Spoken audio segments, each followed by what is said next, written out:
सभी का इस जिंदगी को बदल देने वाले कार्यक्रम के 15वें दिन में आज लगभग हमारा ये जो कार्यक्रम चल रहा है, जो 40 दिन का है, उसके 15वें दिन पर पहुंच चुके हैं।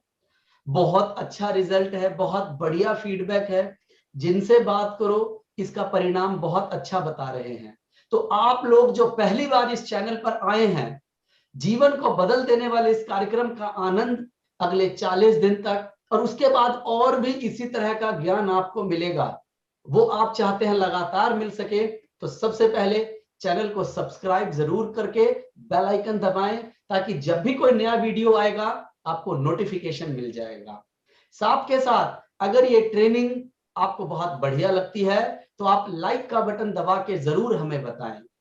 तो दोस्तों, ये जिंदगी को बदल देने वाला कार्यक्रम है। मैं आप सबको कहूंगा, जो लोग आज यहाँ पर पहले दिन जुड़े हैं या कुछ दिनों से अनुभव ले रहे हैं, अभी से पहले ये 14 दिन का कार्यक्रम चला है, जो जबरदस्त, पावरफुल और जो टैगलाइन दी गई है जिंदगी को बदल देने वाला, वाकई में वैसा ही है।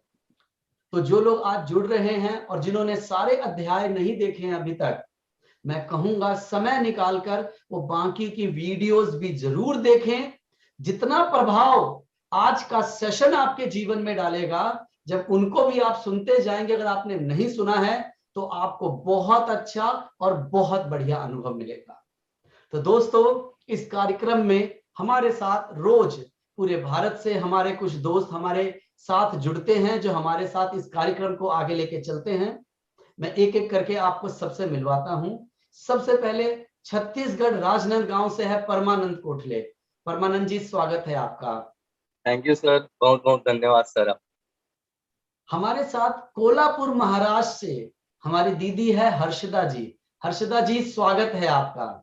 नमस्ते सर, थैंक यू। वहीं तीसरी तरफ हमारे गुजरात पोरबंदर से राम सिसोदिया हैं। राम, स्वागत है आपका। Sir, thank you. तो आज हम अपने इस पैनलिस्ट के साथ आगे की तरफ चल रहे हैं, बढ़ रहे हैं। अब आगे का जो कार्यक्रम है, आगे के कार्यक्रम को हमारे बीच में बताने के लिए और करने के लिए हम सबकी अपलाइन, शुरू से हम सबको मार्गदर्शन देने वाले हमारे मार्गदर्शक, हमारी कंपनी के डायरेक्टर, मैं आप सबकी तरफ से बड़े मान सम्मान, पूरे प्रेम भाव के साथ और जोरदार तालियों के साथ उनका अभिनंदन करूंगा कि वो आए और इस आगे के सेशन को लेके चलें। सर।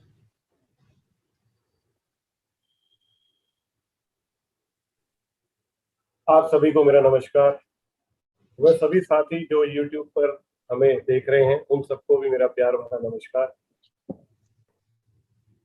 जैसे कि कुछ ने बताया कि आज हमारे इस कार्यक्रम का 15वां दिन है और हमने सफलतापूर्वक 6 दिन पूरे किए।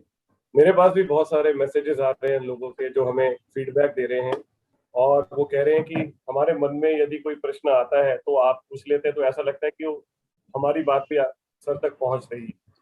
तो मैं आप सबको एक ही बात कहूंगा कि अगर आपको लगता है कि कोई भी और ऐसा प्रश्न है जो आपके मन में है, जो आप पूछना चाहे, तो आप हमें जरूर लिखकर भेजें।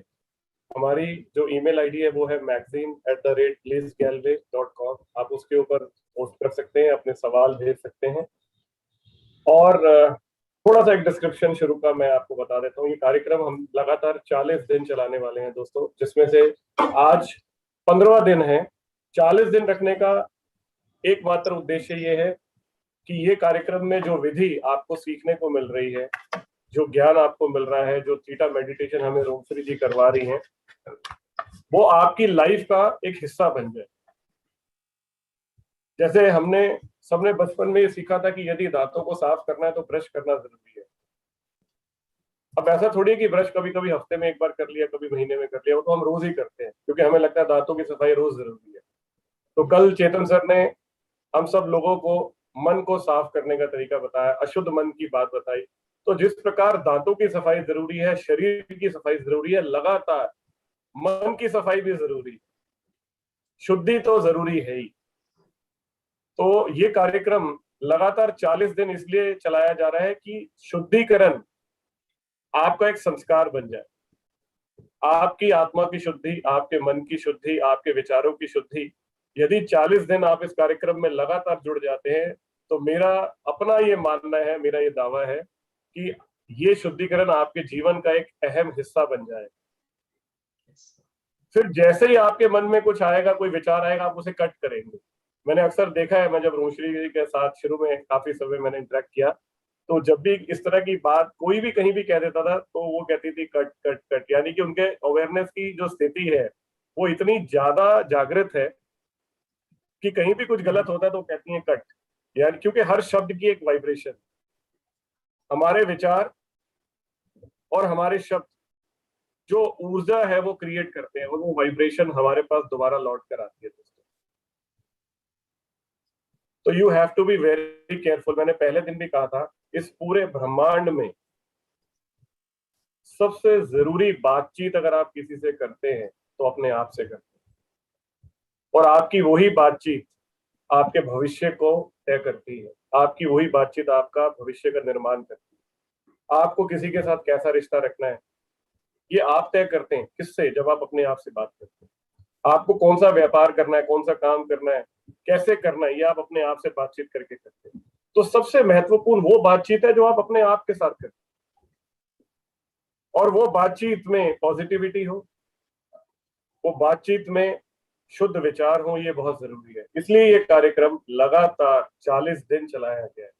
और मैंने कल भी कहा था, मैं आज भी कहता हूं कि वो सभी लोग बहुत भाग्यशाली होंगे जो 40 के 40 दिन इस कार्यक्रम को पूरा शुरू से आखिर तक एक साथ कर पाएंगे। मेरा फिर आज एक सजेशन है कि इस कार्यक्रम को चलाकर जो सबसे जरूरी चीज है, जिसपे कल चेतन सर ने भी बात कही थी, वो है ध्यान। आप पूरे ध्यान के साथ करें। यदि आप पैनलिस्ट में नहीं है तो आप ये माने कि मैं भी पैनल का हिस्सा हूं। जरूरी नहीं है कि जब हमें कोई देख रहा हो तभी हम सतर्क रहो। आपको ये हमेशा ध्यान रहना चाहिए कि कोई और हमें देख रहा है। somebody is watching। वो चेतन सर ने एक बड़ी अच्छी स्टोरी सुनाई थी, मैं आज भी चाहूंगा कि सर वो सुनाए स्टोरी, बहुत वंडरफुल स्टोरी। तो कहीं भी पूरी पृथ्वी पे अगर आपको लगता है कि कोई आपको नहीं देख रहा है तो ये आपकी गलतफहमी है। कोई है जो आपको देख रहा है, हर पल देख रहा है।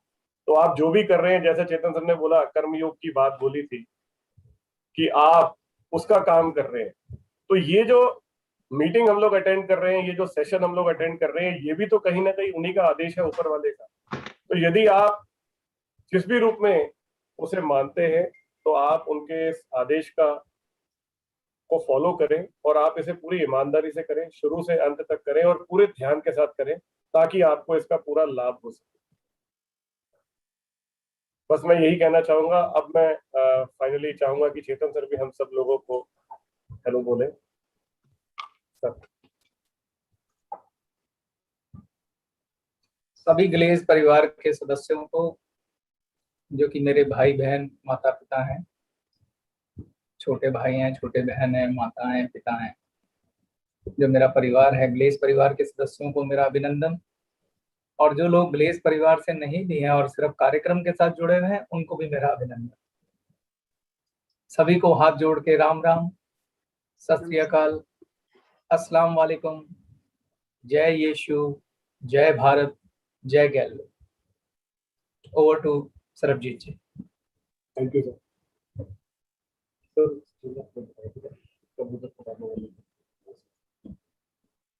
अभी पहले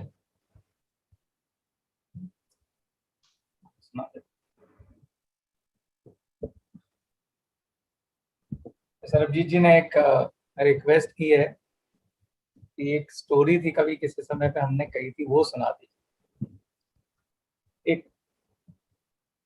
एक गुरु थे, उनके 3 शिष्य थे। उनकी जब पूरी शिक्षा दीक्षा पूरी हो गई, जब गुरु को लगा कि अब इन्होंने पूरा ज्ञान ले लिया है,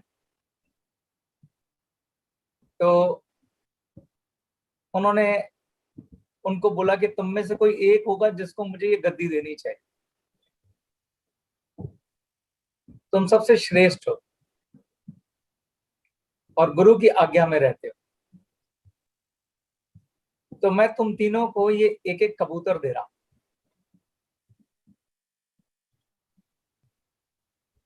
तुम तीनों इस कबूतर को ले जाओ और किसी ऐसे स्थान पर जहां कोई ना देख रहा हो, वहां इन कबूतर का वध कर दो, मार दो। साधु ने मायावी कबूतर दिए थे। तीनों शिष्य निकल गए। 2 शिष्य तो बड़ी जल्दी लौट आए। साधु ने बोला तू कहाँ गया था?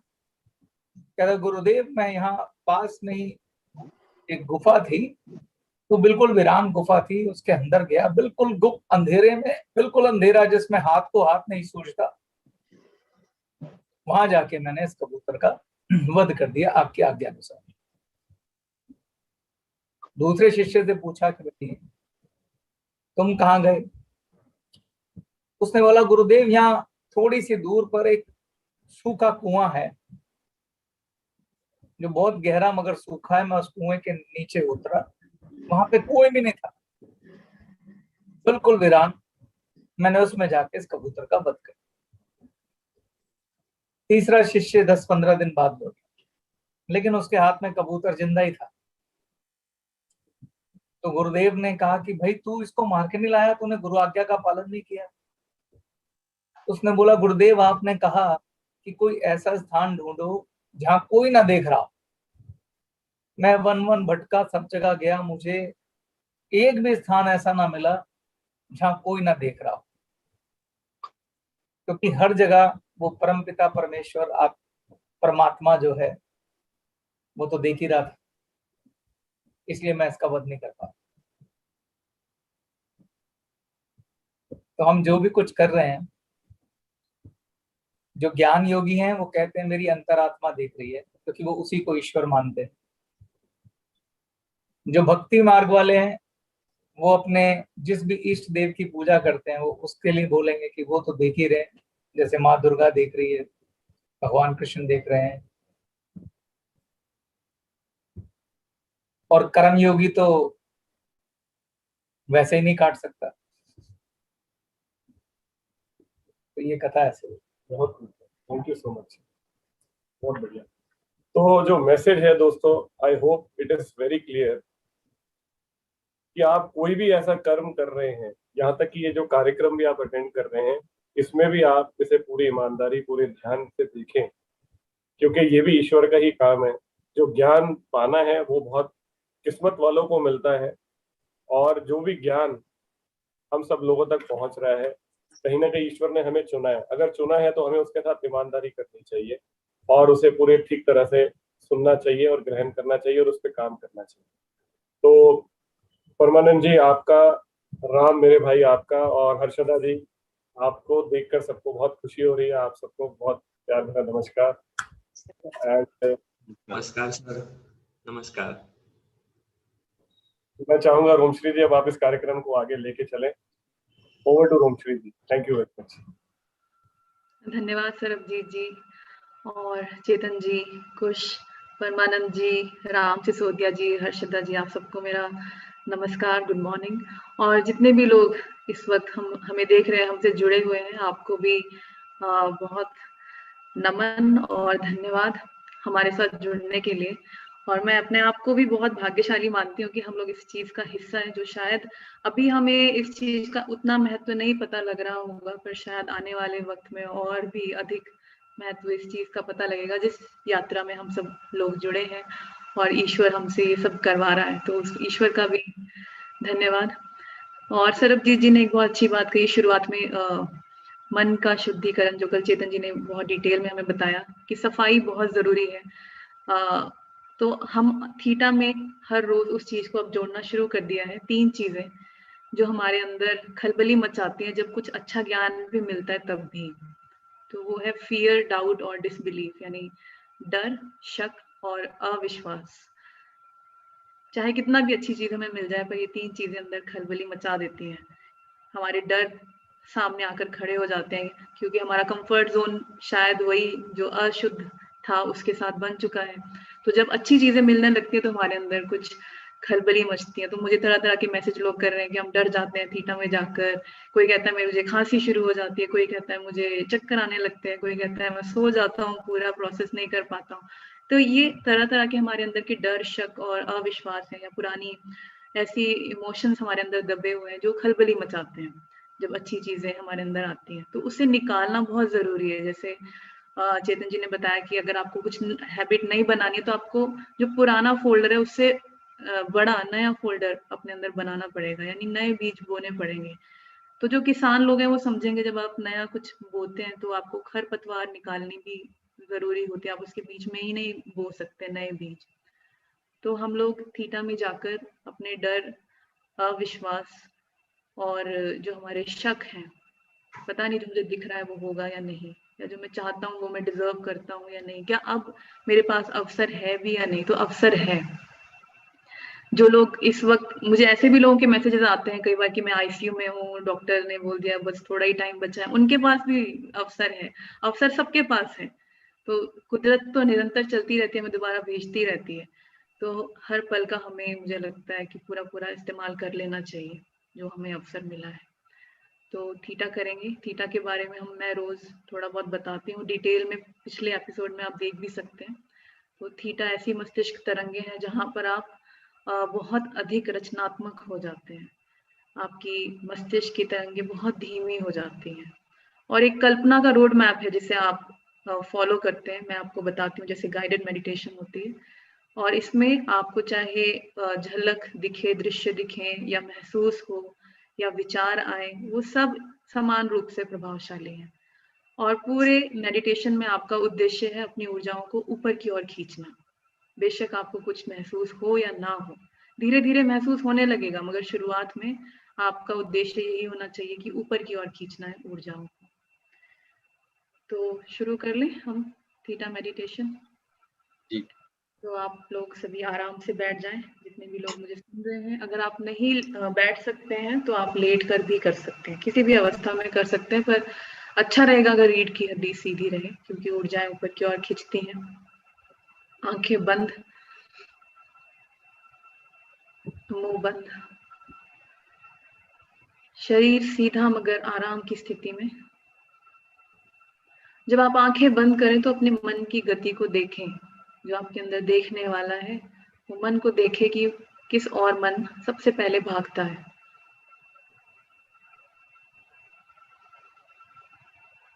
अब इसे पकड़कर वापस ले आए अपने अंदर और अपने हृदय पे रख दें, हृदय चक्र में।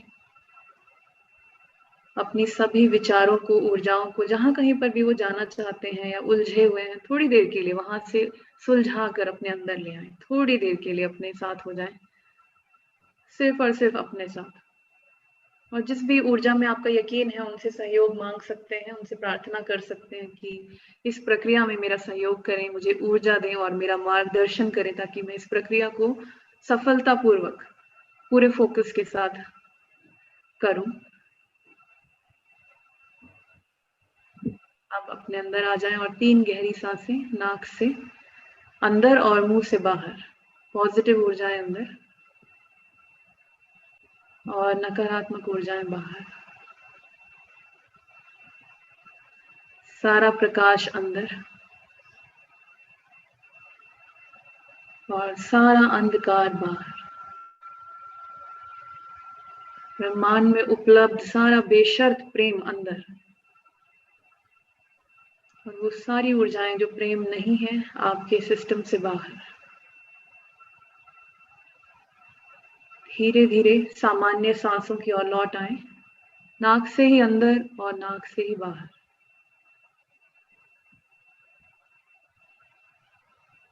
अपने आप को पूरी तरह अपने शरीर के अंदर ही महसूस करें, अपने हृदय में पूरी तरह से 100% अपने अंदर। और अब अपनी ऊर्जाओं को लेकर अपने पैरों की ओर चले जाएं। पैरों के तलवों में अपनी ऊर्जाओं को महसूस करें और धरती में प्रवेश करें। धरती के अंदर जो कुछ भी है उसे महसूस करते हुए चट्टाने, पत्थर, पानी, तापमान, इन सबको महसूस करते हुए धरती के 10 फीट नीचे चले जाएं। धरती माँ के प्रेम को, सहनशीलता को, धैर्य को और सभी पॉजिटिव एनर्जीज को महसूस करें, उन्हें इकट्ठा करें ऊर्जा के रूप में और ये सारी ऊर्जाएं लेकर वापस अपने पैरों में आ जाएं। इन ऊर्जाओं को अपने पैरों में बांटते हुए ऊपर की ओर आए, ऊपर की ओर खींचते हुए पूरे शरीर से गुजरे, पूरे रीढ़ की हड्डी से गुजर जाए, ऊपर की ओर खींचते हुए अपने गर्दन में, गले में, और यहाँ से और ऊपर खींचे थर्ड आई में, यानी आपके आज्ञा चक्र में, आपके दोनों आईब्रोज के बीच की जगह पर, और यहाँ से और ऊपर खींचे अपने क्राउन पर, अपने सिर के मध्य बिंदु पर। पूरी की पूरी ऊर्जाएं सिर के मध्य बिंदु में महसूस करें और यहाँ से बाहर की ओर निकल आए। प्रकाश की एक बॉल का निर्माण करें, एक ऊर्जा की गेंद जिसके अंदर आपका होश है, आपका फोकस है, आप हैं। थोड़ा रुककर इसके रंग को महसूस करें, या कोई भी रंग जो आपको अच्छा लगे वो उसे दें। इससे आपकी कल्पना शक्ति और मजबूत होगी, फोकस्ड हो जाएंगी ऊर्जाएं। इस बार और फोकस्ड। ये बॉल आपको लेकर ऊपर की ओर यात्रा करती है, आपको लेकर ऊपर की ओर चली जाएगी, छत को पार कर जाए, बिल्डिंग को पार कर जाए और ऊपर, बादलों को पार करते हुए और ऊपर और ऊपर और ऊपर, एयरप्लेन लेवल को भी पार कर जाए और ऊपर और ऊपर, पूरे पृथ्वी के वातावरण को पार करते हुए, पृथ्वी के ऑरा को पार करते हुए महसूस करें अपने आप को अंतरिक्ष में, जहां अलग अलग ग्रह हैं, विशालकाय नक्षत्र हैं, आकाश गंगाएं हैं, गैसेस हैं, layers and layers of light, colourful lights, सभी रंगों की रोशनियां हैं, उनकी लेयर्स हैं, उनके बीच के गैप्स हैं,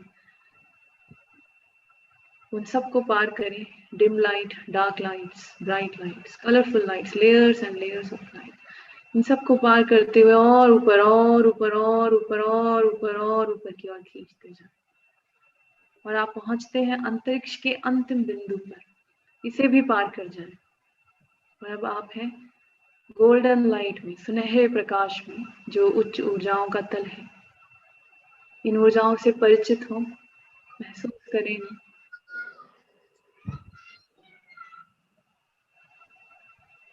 यहाँ पर आपके विश्वास के अनुसार नोन या अननोन हाई एनर्जीज हैं, जैसे देवी देवता, फरिश्ते, गुरु, संत, महात्मा, या कोई भी ऐसी ऊर्जा जो हमसे उच्च है, हाई है, उनके प्रेम को, उनके आशीर्वाद को, उनके ज्ञान को महसूस करें।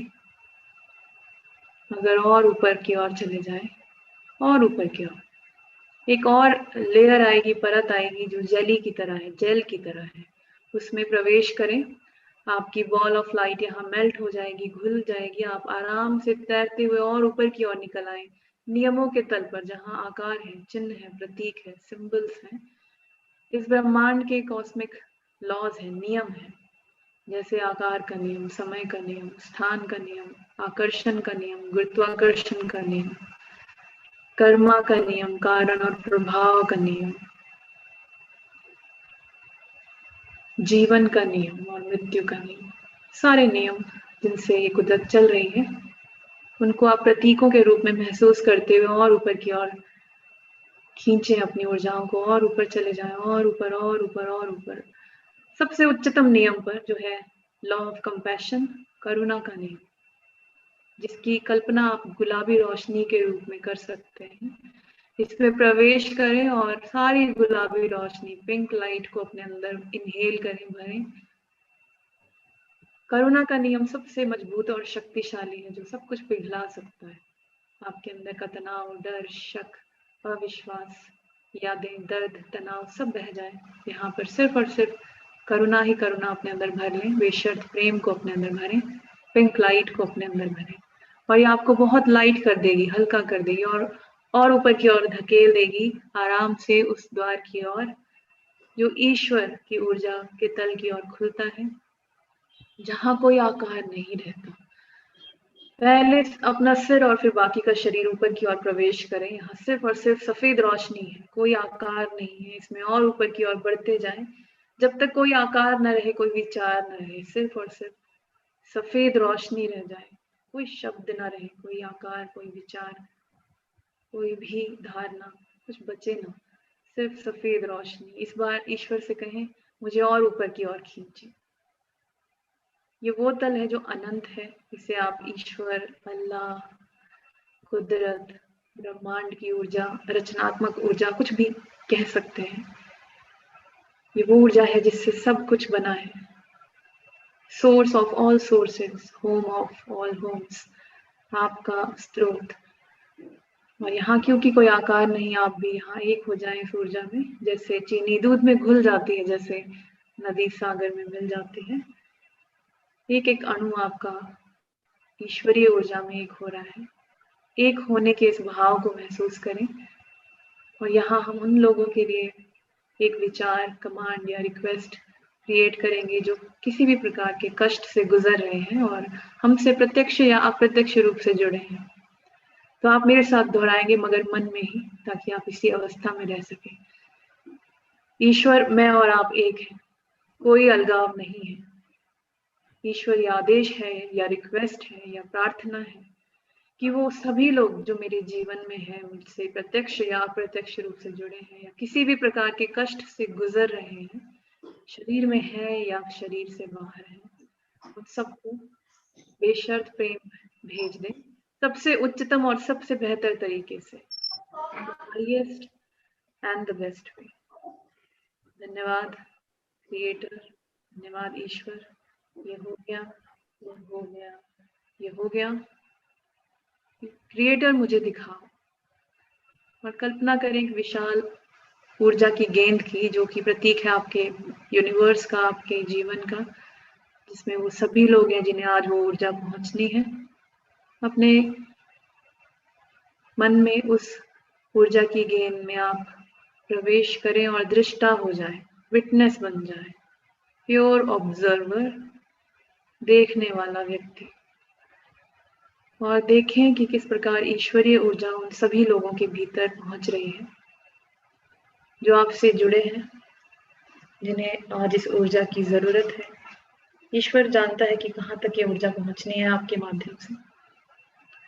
वो सभी लोग जो आपके परिवार में हैं, आप खुद भी इसका हिस्सा हैं। यदि आप में से कोई कष्ट में है तो अपने भीतर ज्यादा रुकें। अगर आपके शरीर का कोई अंग प्रभावित है तो वहां ज्यादा रुकें और प्रकाश को भरता हुआ देखें।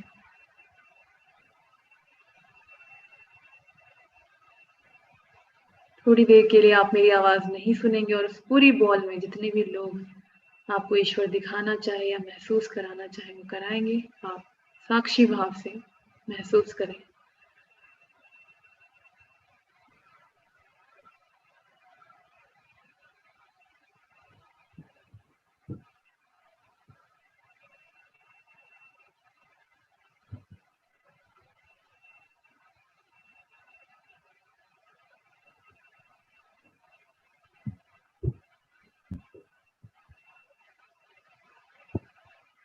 आपके घर, आपके परिवार, आपके पेट्स, आपकी टीम्स, आपका स्टाफ, आपकी चीजें, आपके मित्रगण, आपके कॉन्टैक्ट्स, वो लोग जो आपसे उम्मीद रखते हैं, शायद वो लोग जिनको आप नहीं जानते, आपका शहर, आपका राज्य, आपका देश, वो सभी लोग जहाँ तक भी ईश्वर ये ऊर्जा भेजना चाहते हैं आपके माध्यम से, आपका महसूस करना ज्यादा जरूरी है। उस ऊर्जा को वहां तक पहुंचते हुए पूरी बॉल को भर दें। पूरे बॉल का भरने का अर्थ है कि आपका पूरा यूनिवर्स, आपका पूरा जीवन, सभी लोग उस ऊर्जा से भर चुके हैं। अब चेतन मन प्रतीकों की भाषा समझता है, तो इस प्रतीक के रूप में पूरी बॉल को प्रकाश से भर दें और इससे बाहर आ जाए और अपने आप को ईश्वर के तल पर पाएं। यहाँ पर अपने आप को शुद्ध करें, जैसे प्रकाश में आप स्नान कर रहे हैं, कोई और ऊर्जा ना रहे, सारी ऊर्जाएं बह जाएं, सिर्फ और सिर्फ ईश्वरीय ऊर्जा, बेशर्त प्रेम की ऊर्जा आपके अंदर भरी है। और एक और कमांड हम करेंगे अपने लिए, अपने जीवन के लिए, और इसे आप मानसिक रूप से मेरे साथ दोहराएंगे। ईश्वर मैं और आप एक हैं, कोई अलगाव नहीं है। मैं ईश्वर के प्रकाश को साक्षी मानकर संपूर्ण ब्रह्मांड में ये घोषणा करता हूँ या करती हूँ कि मैं पूरी तरह से स्वस्थ, समृद्ध, सुरक्षित और सकारात्मक ऊर्जा से भरा हूँ। मैं जीवन में ग्लेज के साथ नित नई सफलता की ऊंचाइयों को पा रहा हूँ।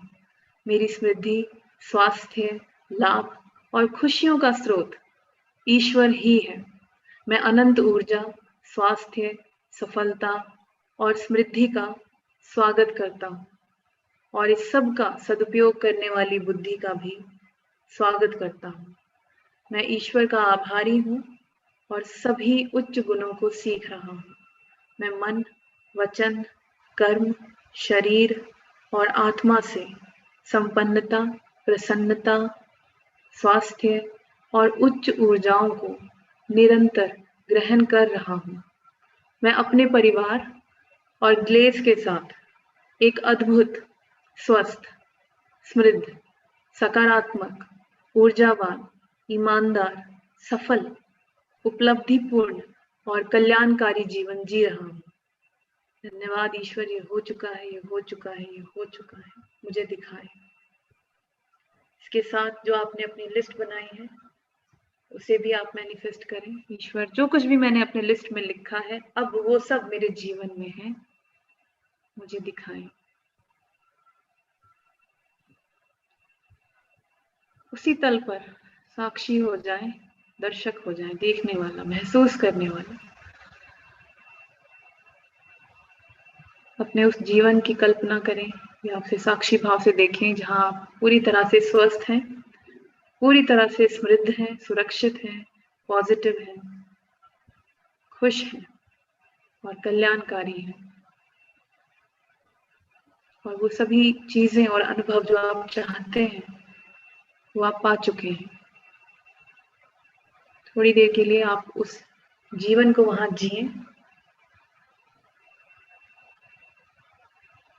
जैसे कि ये हो चुका है, आप पा चुके हैं उस तरह से।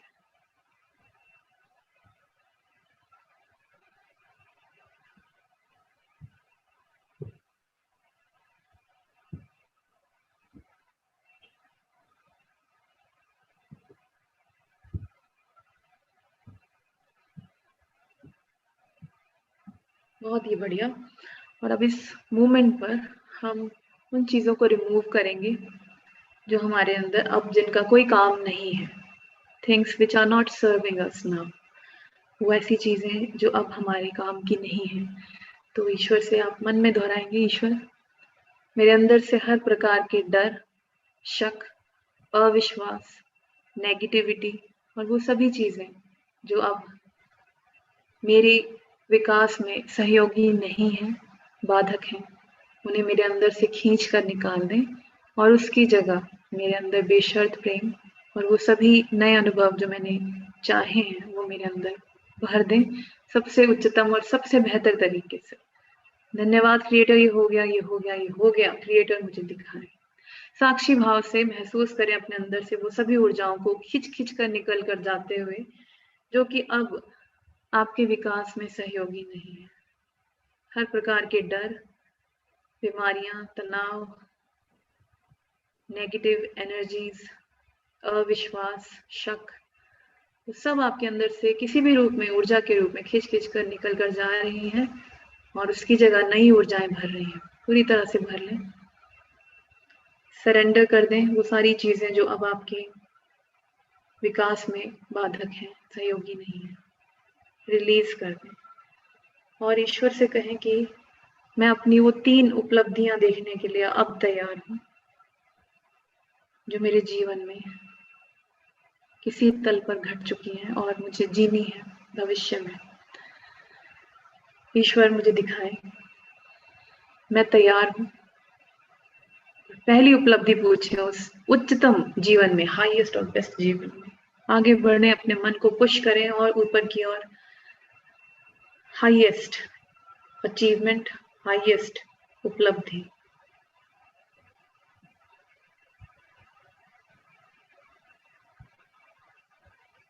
ईश्वर से स्पष्ट रूप से पूछते रहें, ईश्वर से कहते जाएं, मुझे दिखाइए, मुझे बताइए, और स्पष्ट बताइए, और स्पष्ट बताइए।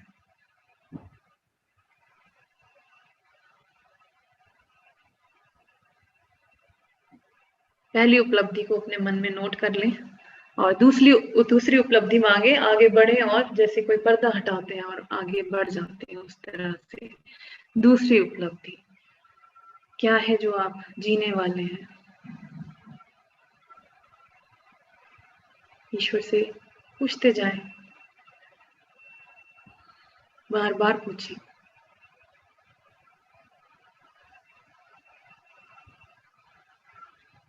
बहुत सुंदर, इसे भी नोट कर लें, इस दूसरी उपलब्धि को अपने माइंड में नोट कर लें और तीसरी उपलब्धि पूछें और आगे बढ़े, मन को थोड़ा और पुश करें और आगे चले जाएं, जैसे एक और पर्दा आप हटाते हैं और आगे बढ़ जाते हैं। तो सबसे महान उपलब्धि, उच्चतम उपलब्धि।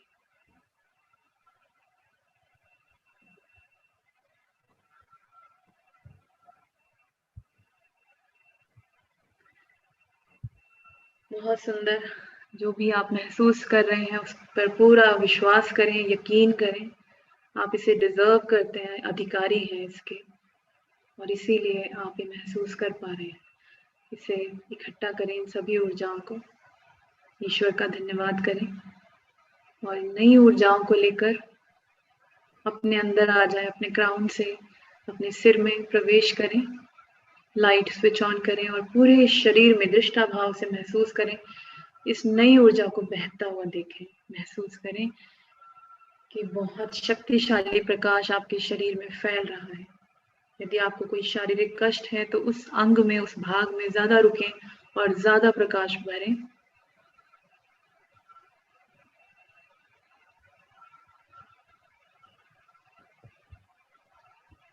आपका मस्तिष्क तंत्र, श्वसन तंत्र, पाचन तंत्र, नाड़ी तंत्र, खून, हड्डियां, कोशिकाएं, एक एक सेल, फ्रेगमेंट, एटम सिर्फ और सिर्फ इस नई ऊर्जा से भर चुका है। इसे पूरी तरह से स्वीकार करें, अपने पैरों में पहुंचे, पैरों से धरती में चले जाएं, ग्राउंड करें अपने आप को, 10 फीट नीचे चले जाएं। धरती माँ ईश्वर का ही भाग है, उनका धन्यवाद करें जीवन के लिए जो एक अवसर है, एक मौका है। वहां से पॉजिटिव एनर्जी इकट्ठी करें, अपने पैरों में भरें, पूरे शरीर में भरें, पूरे शरीर से गुजरें फिर से, और इस बार भी पूरा शरीर को प्रकाश से भरें, कोई भी भाग प्रकाश के बिना ना हो, पूरा शरीर भरा है प्रकाश से। और ये प्रकाश इतना शक्तिशाली है कि आपको ये महसूस होता है अपने भीतर।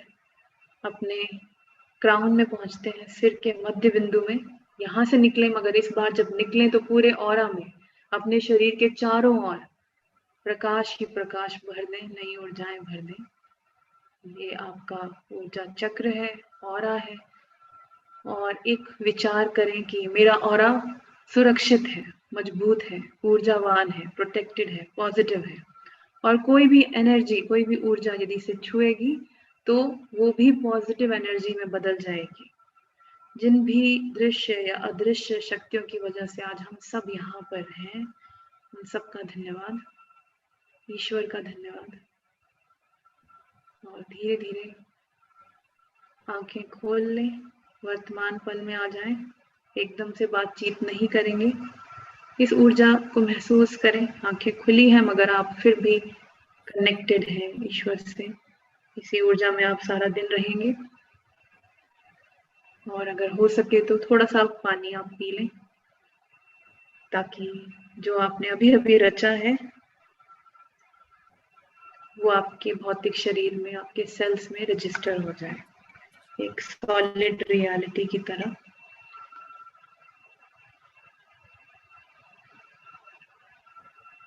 और अपने आप से पूछें कि आप खुश हैं, क्योंकि खुशी जो है वही सबसे बड़ी मैग्नेट है। तो जो आपने रचा, क्या आप खुश हैं? क्या आप अपनी रचनात्मक ऊर्जा से खुश हैं? बहुत। तो जब आप खुश हैं तो फिर सब कुछ आपके पीछे पीछे आएगा, जो भी आपने रचा। हाँ जी, तो बताइए, कौन बताना चाहेगा अपना अनुभव? अब आपकी बारी, आप बताइए, परमानंद जी। Thank you. जब मैं छीटा कर रहा था, जैसे जैसे आप गाइडलाइंस दे रहे थे, तो जब मैं एक ऊर्जा की गेंद अपने ऊपर महसूस करके ऊपर आया, तो मैं कोई आकृति नहीं देखा, बल्कि अपने आप को एक ऊर्जा की, बहुत सफेद ऊर्जा की एक लौ जैसे देखा मैं। और जैसे जैसे ऊपर जाते गया, मैं चारों तरफ सफेद ऊर्जा ही देख रहा था। मुझे और कोई रोशनी नजर नहीं आ रही थी। मैं अपने आप को और हर चीज को एक बहुत ही पॉजिटिव सफेद ऊर्जा में देख रहा था। और जब मैं क्रिएटर के तल पे गया, तो वहां भी बहुत बड़ी और बहुत सारी सफेद ऊर्जा थी, और उसी ऊर्जा में छोटे छोटे ऊर्जा को मैं देखा।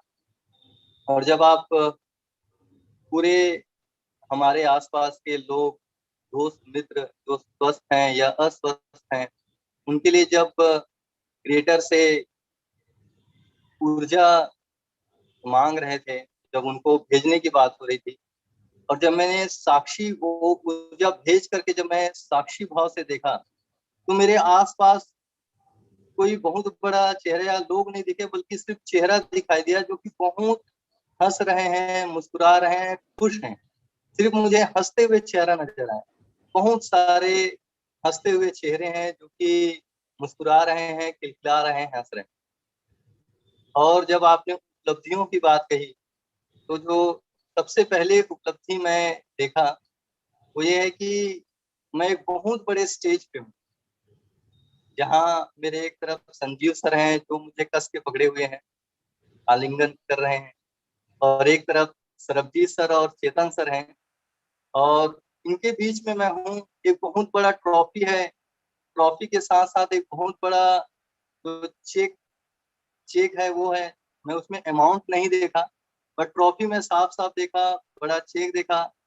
सर बार बार मुझे पकड़े हुए थे और बधाई दे रहे थे। ये पहला चीज मैं देखा।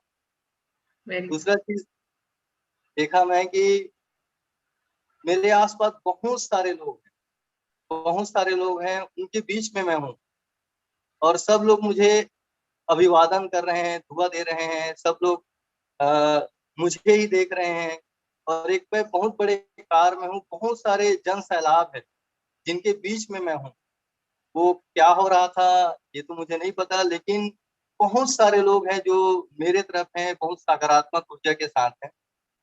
और तीसरा चीज मैं देखा कि जो कुछ मेरे सपने हैं, जो लोगों के लिए करना है, समाज के लिए करना है, वो धीरे धीरे बन रहे हैं। जैसे कि मुझे हॉस्पिटल बनाना है या बिल्डिंग बनाना है, मैं बिल्डिंग को बनते हुए देखा। क्या चीज बन रहा था ये मुझे नहीं पता, लेकिन बिल्डिंग एक के बाद एक उसमें ईंटें जुड़ रहे हैं, वो बनते हुए नजर आया। तो इन सब चीज के लिए सबसे पहले मैं क्रिएटर को धन्यवाद करता हूँ। रोम श्री मैम, आपको बहुत बहुत धन्यवाद। Chetan sir, Sanjeev sir, Sarabjit sir, कुछ सर, और मेरे साथ जितने भी अपलाइन हैं, इग्लिश परिवार है, मेरे अपलाइन डाउनलाइन फैमिली, सबको बहुत बहुत धन्यवाद ये महसूस करवाने। Thank you, thank you. बहुत खूब, बहुत बढ़िया परमानंद जी। आपने जो विचार अपने शेयर किए हम लोगों के साथ, ईश्वर आपके जो भी विचार हैं, सपने हैं, ये जरूर पूरे कर रहा है। It's done, it's done, it's done. इसमें आपने जो समाज सेवा की बात कही, जो चेतन सर भी कहते हैं हमेशा कि जो भी कार्य आप करें उसमें स्वार्थ और परमार्थ का मिलन होना चाहिए। तो बहुत ही परफेक्ट कॉम्बिनेशन है, जिसमें आपने एक ड्रीम बिल्ड किया, जिस ड्रीम के जरिए अपने सपने भी पूरे हो रहे हैं और साथ में आप समाज की भी सेवा कर पा रहे हैं। बहुत खूब, बहुत अच्छा, वंडरफुल। Thank you sir. जी, नेक्स्ट कौन बोलना चाहेगा? हाँ जी, राम।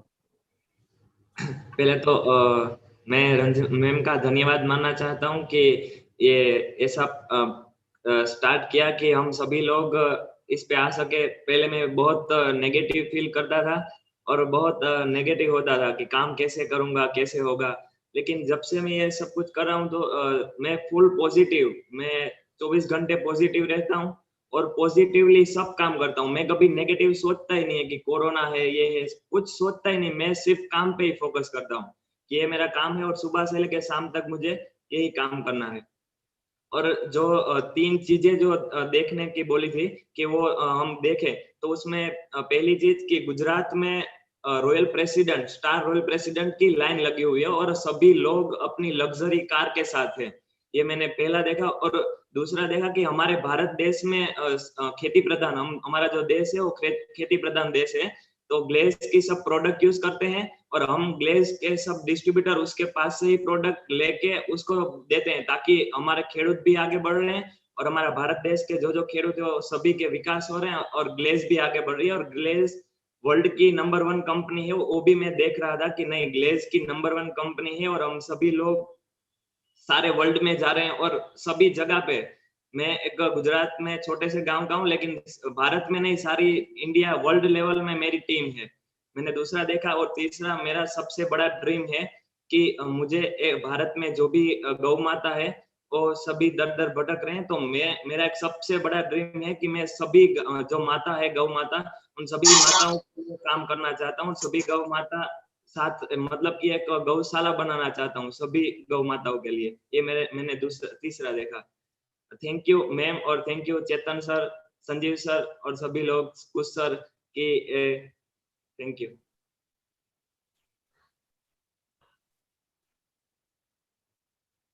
बहुत बढ़िया राम, बहुत खूब। आपका भी जो उपलब्धि आपने देखी उसमें परफेक्ट कॉम्बिनेशन है, जहाँ पर कि आप परमार्थ में गौ माता की सेवा की बात कर रहे हैं और बार बार ये संकेत आ ही रहा है ग्लेज में कि हम सब लोग गौ माता के साथ जुड़े हुए हैं, उनकी सेवा में लगे हुए हैं। इसके लिए चेतन सर आपको बहुत बहुत धन्यवाद, हमें ये रास्ता दिखाने के लिए, हमारा मार्गदर्शन करने के लिए। और राम उन लोगों में से है सर, अभी पिछले ऑलमोस्ट 3-4 महीने पहले मैं पूरे भारत की यात्रा पे निकला हुआ था, तो मुझे पोरबंदर पहली बार अपने जीवन में जाने का मौका मिला। तो हम राम के घर गए, राम के घर पे उनकी माता जी से भी मिले, हमने भोजन भी लिया और बहुत बढ़िया वातावरण था। जिस तरह से राम अपनी टीम को देखते हैं, हैंडल करते हैं, एक परफेक्ट लीडरशिप जो है वो राम ने।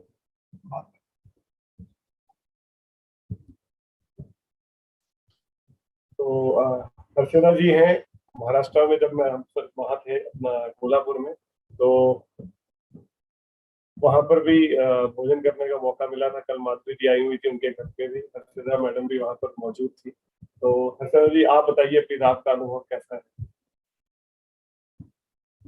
आप म्यूट हैं। पहले तो मैं धन्यवाद देना चाहती हूँ सर सभी को कि मुझे पैनलिस्ट का हिस्सा बनाया। और सर ने जैसे बताया है कि हमें पिछले जन्मों का कुछ कर्म अच्छा होता है, तभी हम इसे भाग ले सकते हैं। सर मुझे बहुत बहुत अच्छा लग रहा है, मैं पैनलिस्ट में आया हूँ और 15 दिन से इधर इसका हिस्सा बने हूँ। क्योंकि मुझे सुबह होते हैं ना, कब 10 बजते ऐसा लगता है। क्योंकि चेतन सर जी से मुख से मुझे क्या नया सुनने के लिए मिलता है, क्या नया सुनने के लिए मिलता है, मेरे जीवन में क्या बदलाव लाने के लिए मिलता है, ऐसा बहुत बहुत मुझे लगता है। और मुझे बोलने भी नहीं हो रहा, इतनी मुझे खुशी मिल रही है। पहले तो एक आदमी को बदलने के लिए 3 चीजों की जरूरत होती है, उसकी संगत, उसकी आदत और उसको गुरु। हमें ग्लेज परिवार की तरफ से संगत तो अच्छे मिली है। अभी हम 40 दिन का ये सभी सेक्शन रखा है, उसमें वो हमारे आदत भी जो है वो अभी आदत भी हमारी बदल जाएगी। और चेतन सर जैसे हमारे गुरु भी मिले हैं कि हमें वो जो एक श्री कृष्ण को, अर्जुन को जैसा श्री कृष्ण मिला है, वैसे भी हमें चेतन जी जैसे श्री कृष्ण सारथी मिले हैं।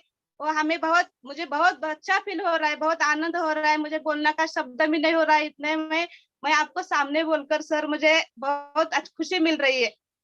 और मैंने जो क्रेटल दरबार देखा, तो वो पहली है ना, वो हमारा ग्लेज बहुत बहुत बहुत बड़ा हो गया है। मेरा भारत देश बहुत हरा भरा हो गया है, पेड़ पौधे बहुत है।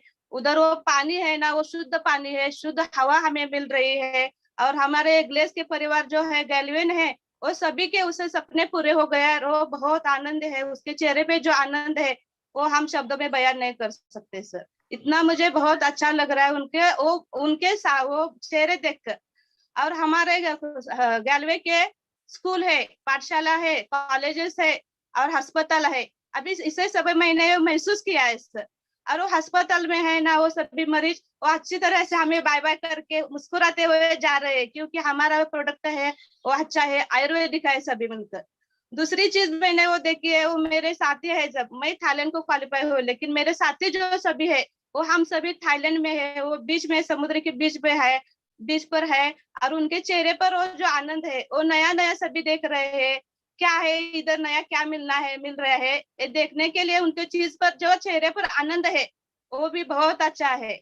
और तीसरी चीज मैंने देखे सर, वो है मेरे परिवार के लिए, मेरा बहुत बड़ा घर बंगला है, उसमें मेरे 25 लोग हैं हमारे घर पर के, वो मेरे सास है, ससुर है उसमें, वो मेरे सभी माँ बाप है, सभी लोग इधर बहुत खुश है, बहुत आनंदित हो रहे हैं। ऐसा मैंने सब देखा है सर, और मुझे बहुत आनंद हो रहा है। बहुत धन्यवाद सर। हर्षदा जी बहुत बहुत धन्यवाद आपका। चेतन सर आप कुछ कहना चाहेंगे? मेरे को सबसे ज्यादा खुशी ये हो रही है कि चाहे परमानंद हो या हर्षदा जी हो या राम, इनमें परमार्थ और स्वार्थ का बहुत ही प्यारा संगम है, बहुत प्यारा। तो मैं आपको इसके लिए बहुत बहुत बधाई देता हूँ। आपका जो सोचने का तरीका बड़ा यशस्वी है, और मैं आपको यही कहूंगा कि यशस्वी भव, यानी आप लोग बहुत यशस्वी बने और जन कल्याण और मानव कल्याण के लिए ईश्वर आपकी इच्छा को पूरा करे। हर्षदा जी, आप एक बार कहना चाहता हूँ और उम्मीद करता हूँ कि मेरे इस निवेदन का आप पालन करेंगी। Yes sir. इतने भारी शब्द इस्तेमाल मत करिए कि मैं गुरु हूँ, मैं कृष्ण जैसा हूँ, बिल्कुल भी नहीं। मैं आपका अध्यापक जरूर हो सकता हूँ, आपका टीचर हो सकता हूँ, गुरु बहुत ऊंची पदवी होती है। और मैंने अपना कुछ भी नहीं बोला, मैंने तो सिर्फ इधर से लिया और आपको दे दिया।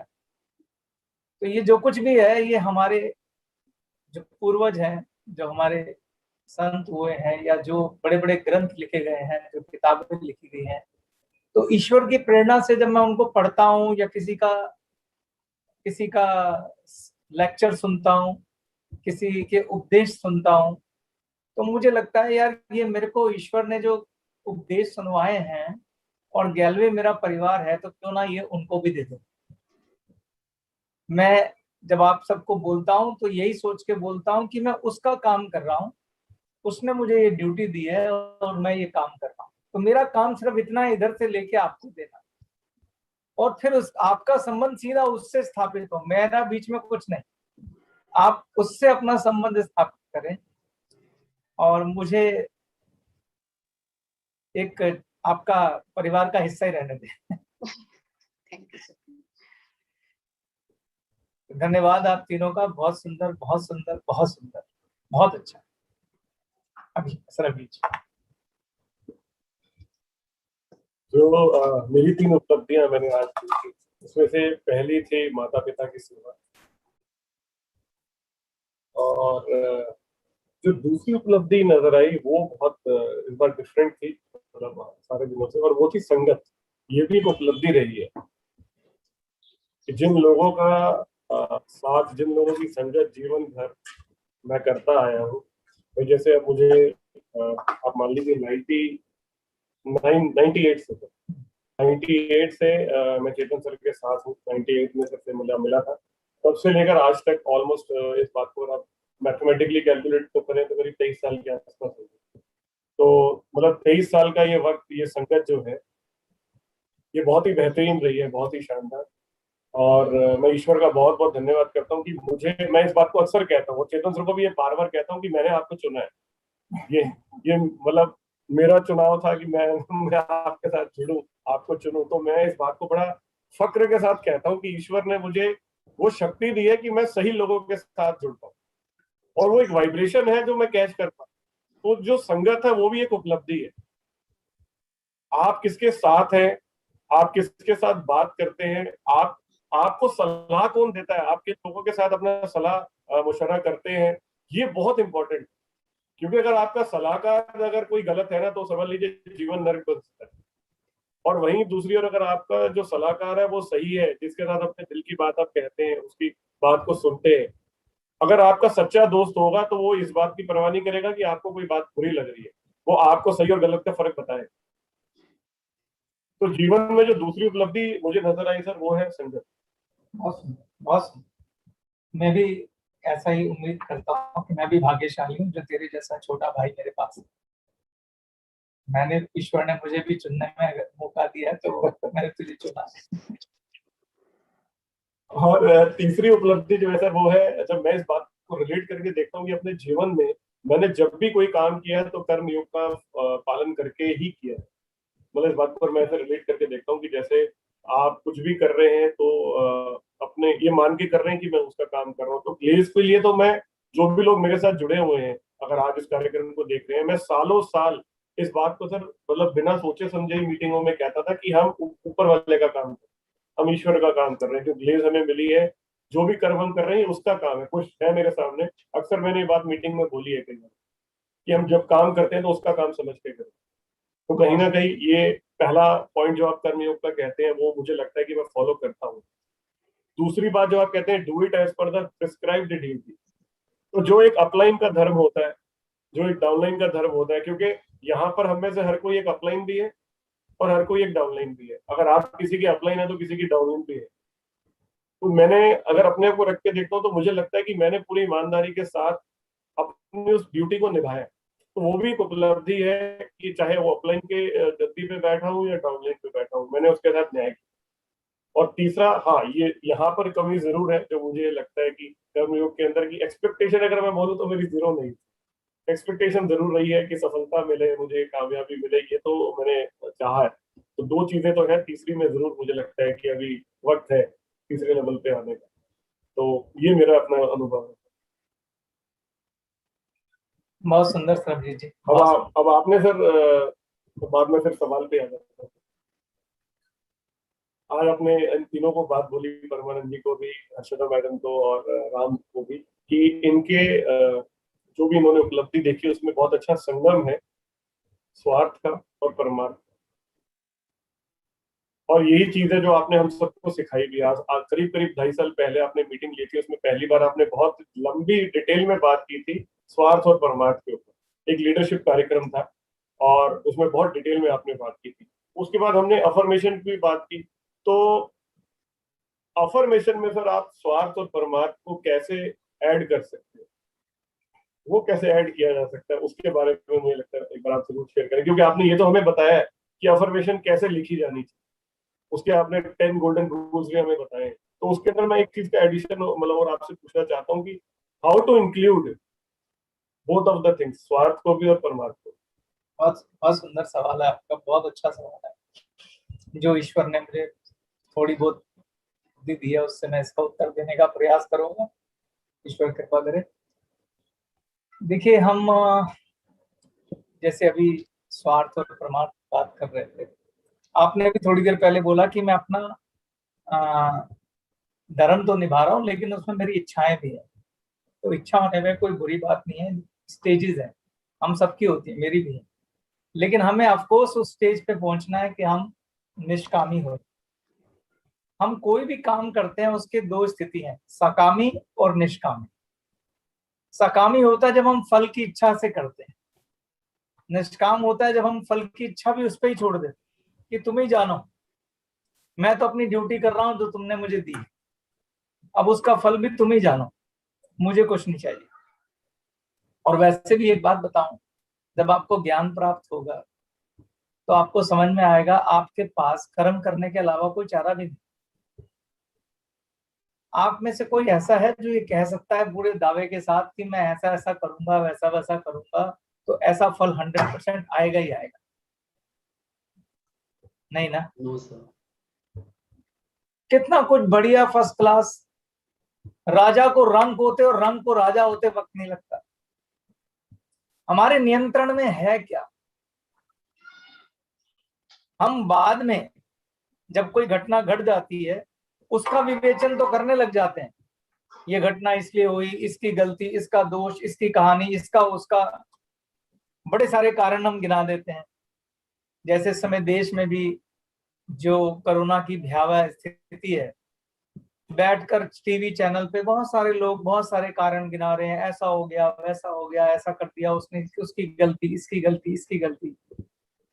लेकिन जब तक नहीं हुआ था किसी ने आके ये नहीं बोला कि क्या करना चाहिए था। जब तक नहीं हुआ था उससे पहले तो सब चुप थे, मस्त थे, खा रहे थे, घूम रहे थे। तो मैं इन दोनों में नहीं पढ़ना चाहता। मैं सिर्फ इतना कहना चाहता हूं कि जो भी घटनाएं घट रही हैं उस पर आपका नियंत्रण नहीं है। कोई भी दावा ठोक नहीं सकता कि मेरा इस घटना पे नियंत्रण। मैंने कोरोना में देखा यंग लोग चले गए और 116 साल के, 110 साल के, 100 साल के बूढ़ों ने कोरोना को हरा दिया। कौन सा साइंस है इसके अंदर भाई? कौन सा विज्ञान है? छोटे से डॉक्टर के इलाज से लोग ठीक हो गए और बड़े बड़े 5 स्टार होटलों जैसे हॉस्पिटल्स में लोग चले गए इस दुनिया से। जिन्हें अपने पैसे पे घमंड था, जिन्हें घमंड था कि हम दुनिया की सब चीजें पैसों से खरीद सकते हैं, कहां गए? किसी भी चीज पे आपका नियंत्रण नहीं। आपका नियंत्रण किस पे है? सिर्फ कर्म। आपका नियंत्रण सिर्फ कर्म पे है। जो काम आपने करना है वो कैसे करें। मिलने वाला फल उसी ने तय करना है, आप चाहे कहो या ना कहो, चाहे इच्छा करो या ना करो, फल उसी ने तय करना। और जब फल उसी ने तय ही करना है तो फिर इच्छा क्यों कर रहे हो? तो अब सवाल है कि क्या इच्छा करनी छोड़ दें? मैं करने, अगर इच्छा नहीं करोगे तो गोल खत्म हो जाए। तो क्यों ना परमार्थ और स्वार्थ का एक थोड़ा सा संगम रखें। मेरी राजा बनने की इच्छा है, मगर राजा ऐसा जैसे राजा राम या राजा जनक। जब वो राजा बने तो जन कल्याण के लिए ही सब कुछ किया। तो जब आप इच्छाएं करें भी तो उसे भगवत इच्छा बनाए, यानी प्रभु की इच्छा बनाए कि मुझे भगवान का काम करना, प्रेस्क्राइब ड्यूटी जैसी बनाए। तब आपके स्वार्थ और परमार्थ का एक बैलेंस होगा, एक संगम होगा। जैसे जैसे मैं सरल भाषा में समझाने का प्रयास करता हूं। ग्लेज की जो आज स्थिति है, मैं जानता हूं कुछ लोगों के नेटवर्क इस कोरोना काल के अंदर कोलैप्स कर गए, डाउन हो गए, बहुत सारे लोग काम नहीं कर पाए। पर आप इसमें समता भाव बना के रखें, ईश्वर की इच्छा मान के चलिए, कोई बात। आप सिर्फ इतना मानिए कि ईश्वर ने मुझे काम क्या दिया है, उसने मुझे नेटवर्कर बनाया, मुझे डायरेक्ट सेलिंग का ड्यूटी दिया है, ईश्वर का ड्यूटी है, ये ईश्वर का काम है, मैं ये काम कर रहा हूं और मुझे पूरी ईमानदारी से इस काम को करना है। ये आपका हो गया स्वार्थ कि मुझे ये काम करना है। अगर मैं बोलता हूं मुझे ये काम करना है तो ये स्वार्थ हो गया। लेकिन अगर मैं कहता हूं ईश्वर ने मुझे ये काम दिया है और मुझे उसकी ये ड्यूटी करनी है, तो ये परमार्थ हो गया। दोनों स्टेटमेंट में फर्क। तो ये काम जो मैं कर रहा हूं, मैं कर रहा हूं तो स्वार्थ, ईश्वर का काम कर रहा हूं तो परमार्थ।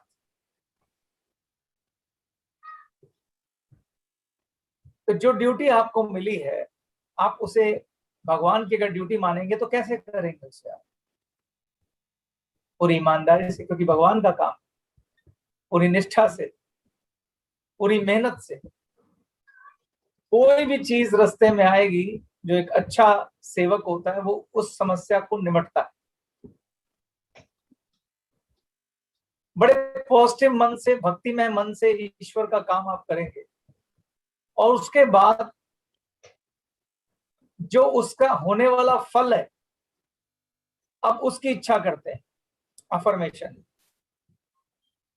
जैसे आपने कहा कि मेरी इच्छा है कि जब मैं नेटवर्किंग करूंगा मेरे बड़े बड़े चेक आएंगे, मैं बड़ी बड़ी गाड़ी खरीदूंगा, मैं बड़ा बड़ा बंगला बनाऊंगा, मैं बड़ा बड़ा खूब पैसा कमाऊंगा, विदेशों की यात्राएं करूंगा, ये करूंगा, मेरे बच्चे बड़े स्कूलों में पढ़ेंगे। ये सब स्वार्थ है। मगर इसके अंदर अगर ये भाव भी आप जोड़ दें कि हे ईश्वर, जब मैं खूब सारा पैसा कमाऊंगा तो उसको भी आपका दिया हुआ मान के उसे अच्छे अच्छे कामों में लगाऊं, जन कल्याण में लगाऊं, प्राकृतिक कल्याण में लगाऊंगा, गाय सेवा करूंगा, पर्यावरण की सेवा करूंगा, वृद्धों की सेवा करूंगा, अनाथों की सेवा करूंगा, हॉस्पिटल बनवाऊंगा। तो जो एक राजा के काम होते हैं, राजा के काम अपनी प्रजा के लिए क्या होते हैं? खुद को राजा जैसा महसूस करूंगा, ज्ञान का प्रकाश फैलाऊंगा, हॉस्पिटल बनवाऊंगा, स्कूल बनवाऊंगा। क्योंकि एक सच कभी भूलना मत दोस्तों, जो भी कुछ आप कमाएंगे वो सब यही रहे। तो उसमें परमार्थ जोड़ दीजिए। जब आप अपनी अफर्मेशन में परमार्थ भी जोड़ देंगे तो जो उसका कर्म फल है वो बहुत ही खूबसूरत होगा। उससे आपका भविष्य का जो प्रारब्ध तैयार होगा वो बहुत अच्छा तैयार होगा। तो इसीलिए स्वार्थ और परमार्थ दोनों का संगम होना चाहिए, ये मैं यहाँ कहना चाहता हूँ। उम्मीद करता हूं मैं अपनी बात समझा पाया हूँ। बिल्कुल।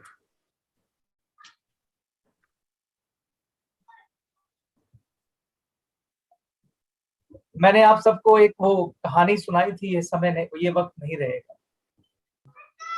आप इस समय मेडिटेशन करके जिस सुंदर भविष्य की कल्पना कर रहे हैं और उसमें परमार्थ भी जोड़ रहे हैं, उसमें बस यही कल्पना करिए कि मैं तो ईश्वर का काम कर रहा हूं और ईश्वर के काम से जो मिलने वाला फल है वो भी ईश्वर की को ही समर्पित कर दूंगा।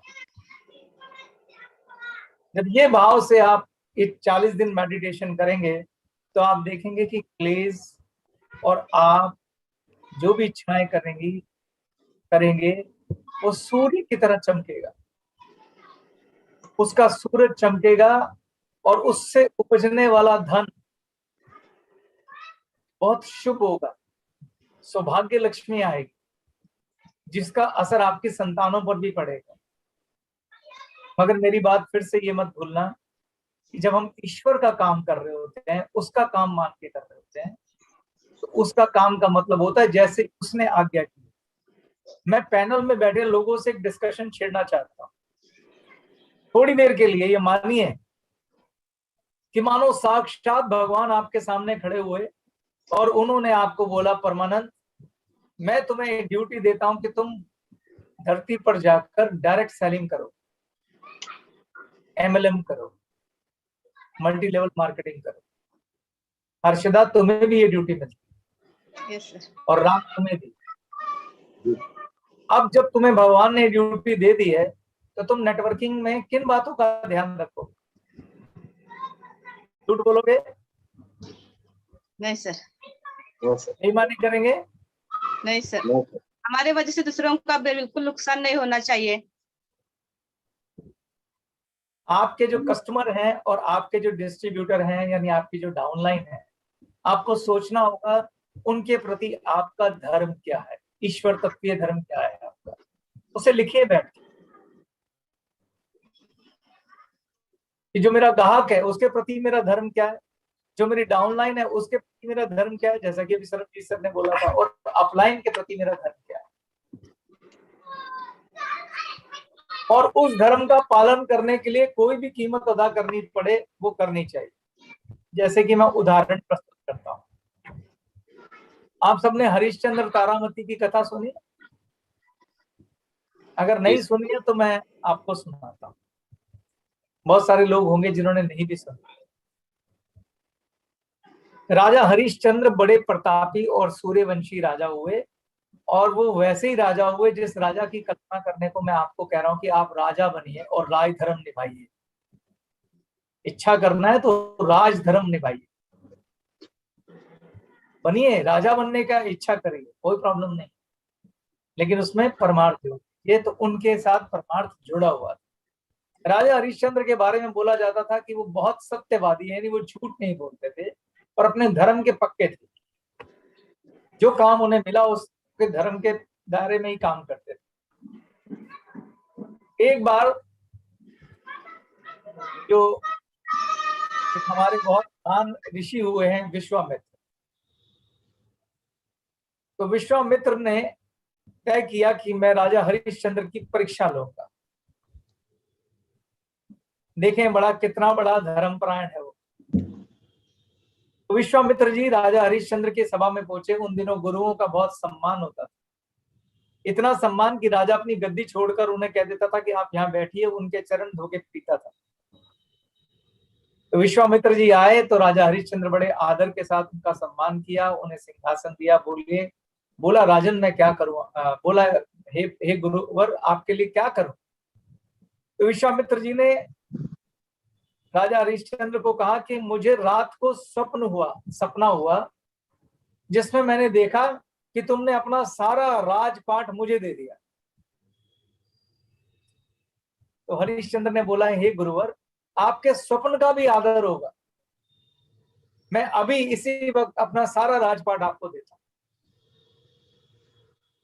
और उन्होंने विश्वामित्र को बोला कि आप संकल्प करिए। तो एक तरीका होता था देने का, तो विश्वामित्र जी ने ही पूजा करी, पाठ करी, संकल्प लिया और खुद सिंहासन पर बैठ गए और राजा हरिश्चंद्र उनके सामने हाथ जोड़ के खड़े हो गए।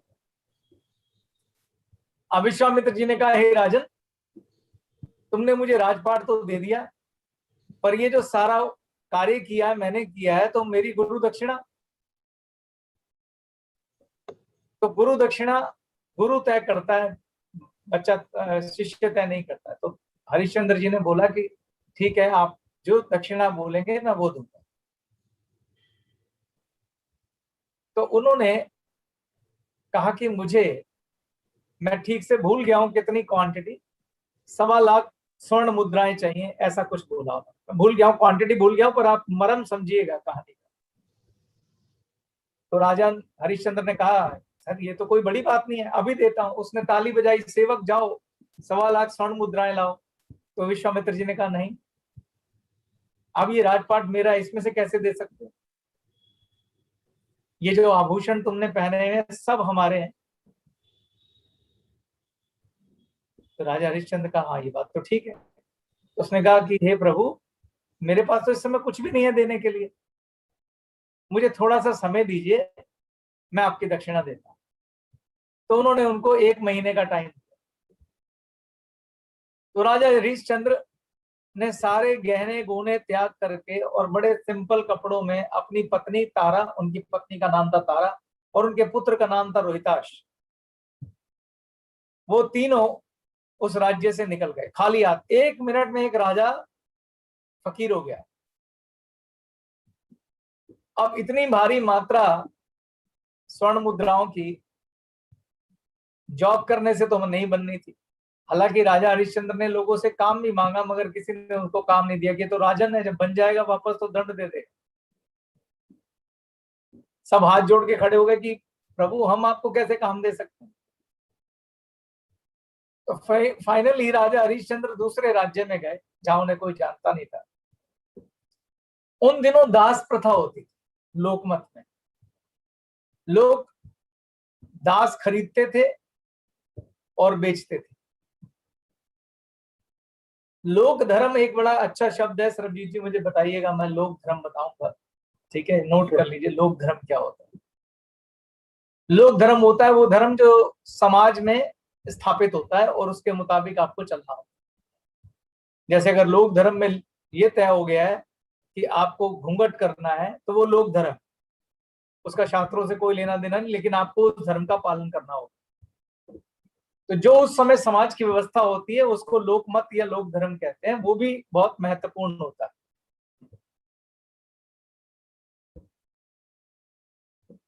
तो उन दिनों दास प्रथा थी। तो राजा हरिश्चंद्र ने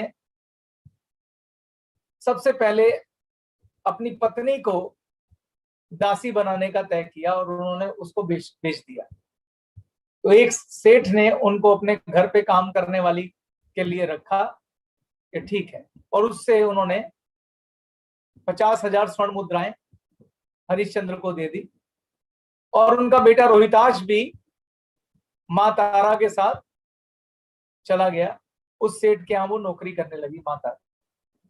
उसके बाद हरिश्चंद्र को कुछ समझ नहीं आया, उसने खुद को बेचने पे लगा दिया, तो उसको भी किसी ने खरीद लिया, लेकिन जिसने खरीदा वो शमशान घाट का मालिक था।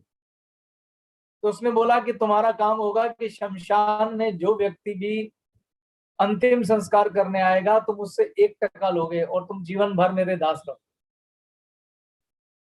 तो दास प्रथा का मतलब होता है मैं पूरा जीवन अब आपकी सेवा करूंगा, खत्म। इस प्रकार से 1.25 लाख स्वर्ण मुद्राएं हरिश्चंद्र ने ली और विश्वामित्र जी को दक्षिणा दे दी और खुद को बेच दिया।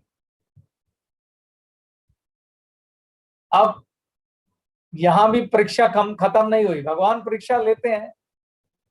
अब वो विश्वामित्र जी के रूप में थे। जो रोहिताश है तारामती का, हरिश्चंद्र और तारामती का पुत्र, उसको एक सांप काट लेता है जिससे रोहिताश की मृत्यु हो जाती है। जब रोहिताश की मृत्यु हो जाती है तो तारा बड़ी दुखी हो जाती है और वो उसका जो शव है के दाह संस्कार करने के लिए जाती है। तारा को नहीं पता था कि शमशान में बेचा है, क्योंकि वो तो बिछड़ गए थे उसके बाद। तो जब वो शमशान पहुंचती है तो बड़ी हैरान होती है, देखती है अरे ये तो मेरे राजन हरिश्चंद्र हैं, मेरे पतिदेव हैं। तो खूब बिलक बिलक के रोती है कि हमारे पुत्र को रोहिताश को सांप ने काट लिया। और हरिश्चंद्र भी बहुत बिलक बिलक के रोते हैं, दुखी होते हैं कि एक ही पुत्र था, उसे भी सांप ने काट लिया और वो मर गया। फिर तारा उनको हाथ जोड़ के बोलती है कि अब आप इसका दाह संस्कार करिए।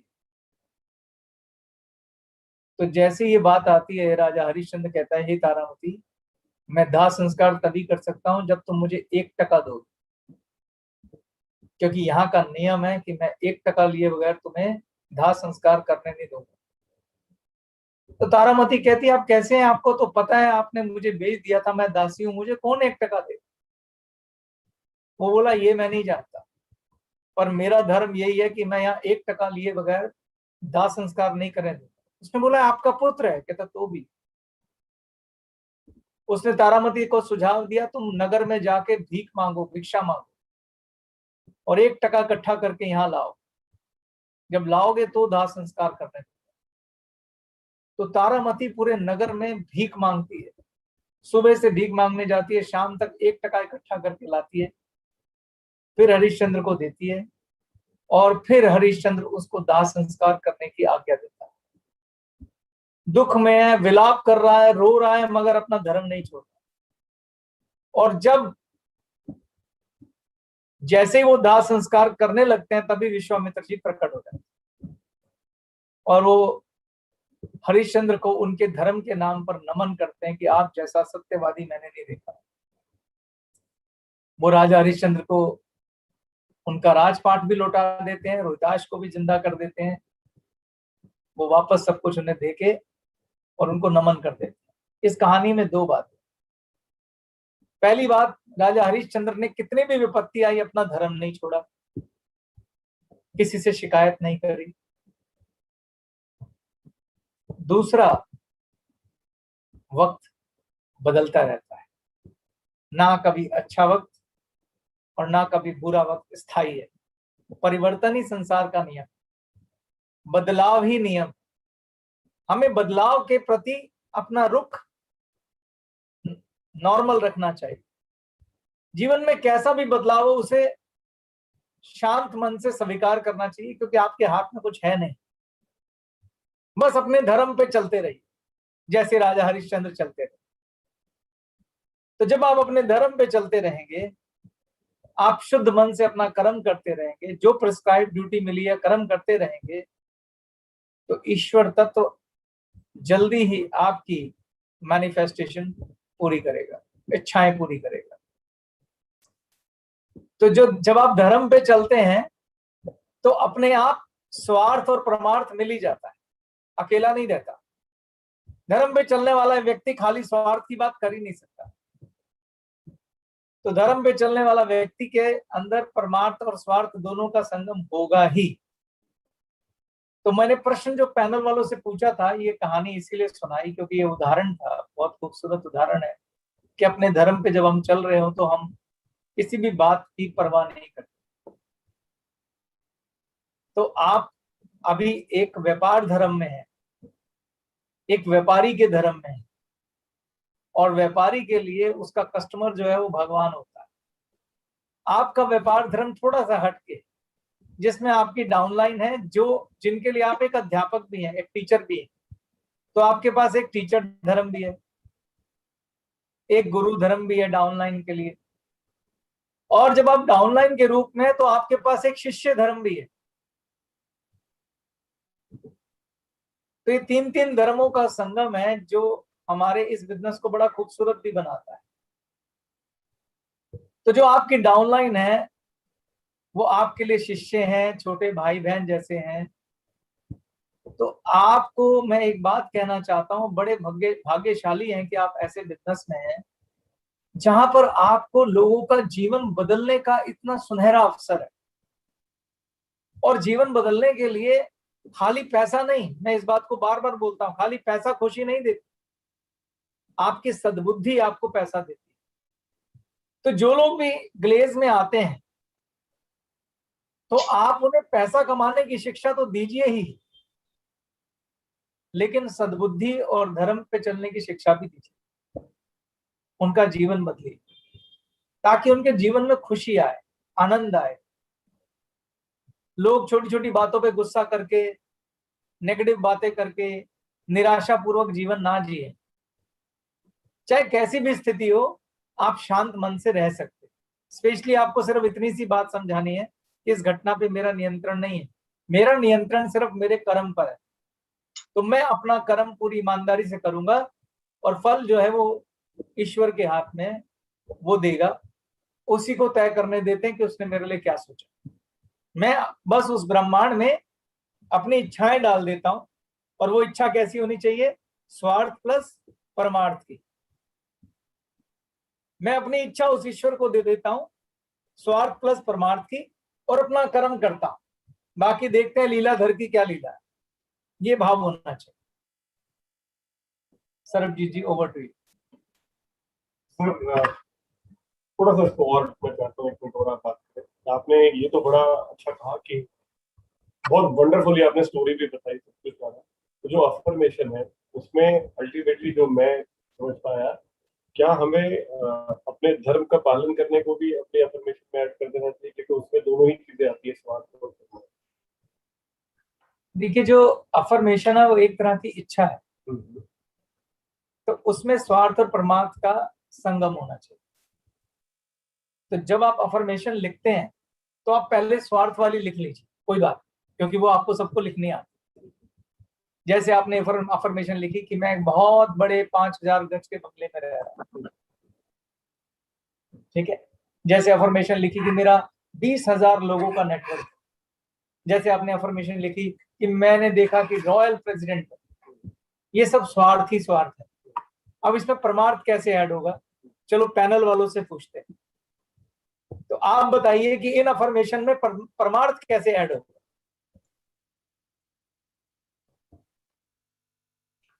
जी हाँ जी, आइए बताइए। जैसे सर, हमारा स्वार्थ ये है कि हम नेटवर्क मार्केटिंग किए, या हमने ग्लेज में एक रॉयल प्रेसिडेंट बने। रॉयल प्रेसिडेंट बन के मान के चलिए कि 10 लाख, 15 लाख, 30 लाख के इंसेंटिव बने, तो ऑब्वियसली हम इससे मेरा और मेरे परिवार के जो सपने हैं वो तो पूरे करेंगे, जैसे जिंदगी जीना है वो तो जिएंगे। लेकिन जिस माहौल में रहे, जिन लोगों के साथ हमने जीवन व्यतीत किया या इतने बड़े हुए हैं, जैसे मेरे मित्र है, मेरा समाज है, उनके लिए हम क्या कर रहे हैं। तो जैसे मैं 10 लाख रुपया कमाया, और उसमें से मैंने ये फैसला किया कि उसका 10% या 20%, या मेरे इंसेंटिव जो भी आएगी उसका 10 से 20% मैं क्या करूंगा, समाज के सेवा में लगा दूंगा। इसमें जैसे कि अभी एक मुहिम चल रही है आप सबों के द्वारा कि गौ माता की सेवा, गौ माता की रक्षा में हम कुछ अपना अंश दान करेंगे, तो ये एक प्रकार का ये धर्म हो गया।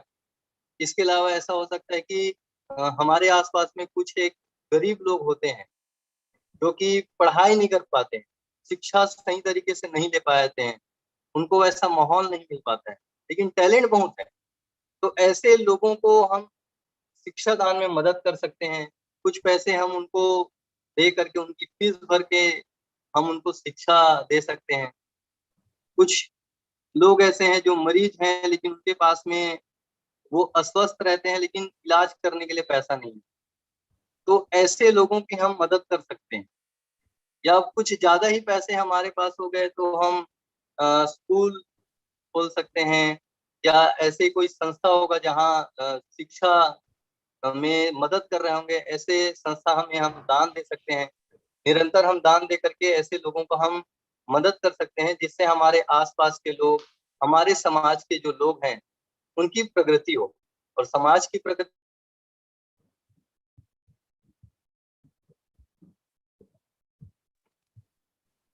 तो अगर समाज की प्रगति होगी सर, तो इसमें हमारा भी डेवलपमेंट होगा। क्योंकि जब जिस जगह हम रह रहे हैं वो जगह अगर अच्छा नहीं है, वहाँ का वातावरण अच्छा नहीं है, तो एक समय हम पैसा तो कमा लेंगे, लेकिन जैसे आप हमेशा आप बार बार कहते हैं कि वो हमारे बच्चों को सही तरीके से नहीं लग पाएगा। उसका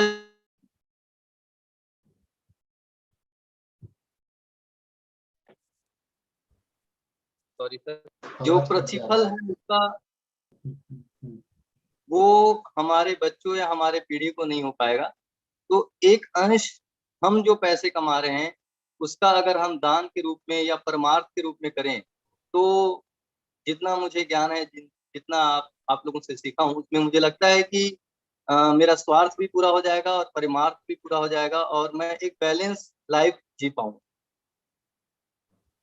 थैंक यू।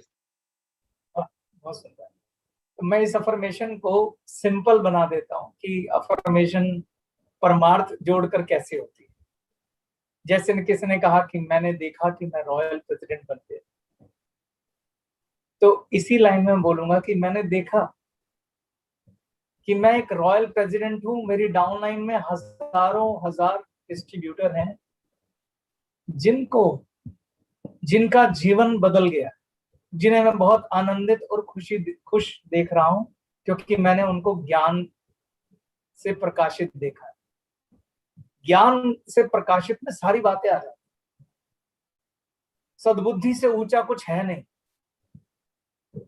ठीक, जब सद्बुद्धि मिलेगी तो जब वो लोग मेडिटेशन करेंगे वो भी वो हासिल कर लेंगे जो आप कर रहे हैं। जैसे कोई बोले मैंने करोड़ों रुपए कमाए, मैं देखूंगा कि मैंने करोड़ों रुपए कमाए और मेरे द्वारा बहुत सारे, हे प्रभु आपके काम हो रहे हैं। जब आप उस अनंत से मांग रहे हैं तो अनंत ही मांग लीजिए ना, थोड़ा क्यों मांग रहे हैं। कि मैंने खूब पैसा कमाया और वो पैसे में आपकी के काम हो रहे हैं।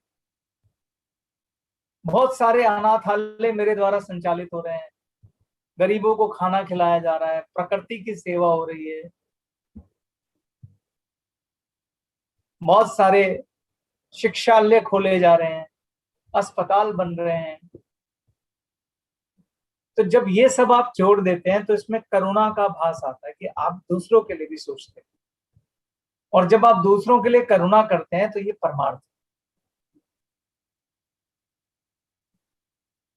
तो आप बोले मैं राजा बनना चाहता हूं तो स्वार्थ है, पर आप बोले मैं राजा जनक जैसा राजा होना चाहता हूं, राजा राम जैसा राजा होना चाहता हूं, तो ये परमार्थ प्लस स्वार्थ।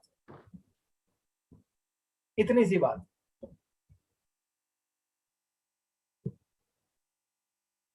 राजा जनक आप जानते होंगे, जिनके गुरु अष्टावक्र थे, ऋषि याज्ञवल्क्य। तो कहते हैं उनसे ज्यादा धर्मपरायण राजा नहीं हुआ राजा जनक से। जो सच्चे परमार्थी राजा थे उनमें राजा जनक से ऊपर कोई राजा नहीं। इसके बारे में फिर कभी बात कर लेंगे। दशरथ जी आप कुछ और कहना चाहते हैं? उम्मीद करता हूँ आपको समझ में आ गया। बिल्कुल बिल्कुल, थैंक यू सो मच। और दोस्तों मैं उम्मीद करता हूँ कि आप सबको भी चेतन सर की बात बहुत अच्छे तरीके से समझ में आई होगी। जो सवाल था, अगर आप में से भी किसी का था, तो मुझे उम्मीद है कि आपको जवाब जरूर मिल गया होगा कि अफर्मेशन में हम कैसे एक संगम क्रिएट कर सकते हैं स्वार्थ और परमार्थ। एक नई सोच, एक नया तरीका दिया है हमें चेतन सर ने सोचने का, अपनी अफर्मेशन में ऐड करने का, जिसमें कि हम अपना भला भी कर रहे हो और अपने साथ साथ समाज का भला भी कर रहे हैं। और मुझे वाकई में हर पल इस कार्यक्रम को करते हुए लगता है कि बार बार ये फील होता है कि ग्लेज जो है, जो गैलवियंस हैं, हम जितने लोग हैं, हम वाकई में बहुत खुशकिस्मत है कि जहां ये कार्यक्रम भी अगर आप देखें तो ये परमार्थ का हिस्सा है जो चल रहा है, स्वार्थ प्लस परमार्थ। तो इसमें स्वार्थ और परमार्थ दोनों है। बिल्कुल मैं मानता हूँ सर आपकी बात को, लेकिन मतलब जिस प्योरिटी के साथ जिस जो थॉट आया था जब मन में, उसमें सिर्फ विचार परमार्थ का ही था कि लोगों को कैसे इस समय हील किया जाए, लोगों को कैसे इस समय जो है जो इस समय परेशानी में है, जो डर में है, जो अविश्वास में है, जो आज उन्होंने 3 चीजें बोली रोमश्री जी ने, वो महसूस मैंने पहले खुद किया था उस चीज को, और मुझे लगा कि इसकी जरूरत इस समय सबको है।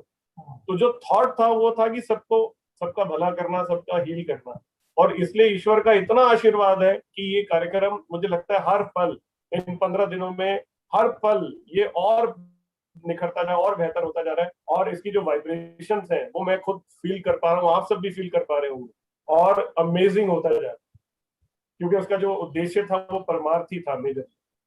आखिरी में मैं एक चीज और ऐड करना चाहता हूँ, जो भी लोग संघर्ष कर रहे हैं, मैं उन्हें एक चीज बोलना चाहता हूँ कि घटनाओं को देखने का नजरिया बहुत अच्छा होना चाहिए।